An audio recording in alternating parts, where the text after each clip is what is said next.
have the UPPAbaby lower adapters for the Vista stroller right here. And this is for the rumble seat, which means it's the bottom seat, right?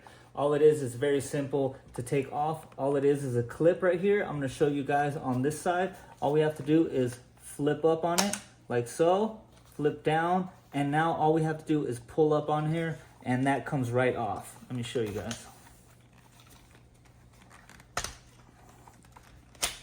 Okay, just like that. It's been on there for a little over a year, so it was a little tough to take off. But when we bought these, we went ahead and installed them and we were good to go. We bought that extra seat, and you guys, it's nice because you could have 2-seat strollers, and that's why we bought the Vista. Let me go ahead and put it on so you guys can see what it looks like.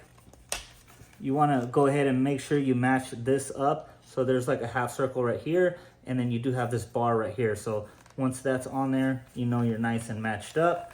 Okay, we have this. All we have to do is bring it down. Now it's locked nice and good. Let me show you guys this side. This is what the outside looks like. It's nice and flat, and you know, this is ready to go now. So now if you guys have that rumble seat, we just put the seat right on here and it's good to go.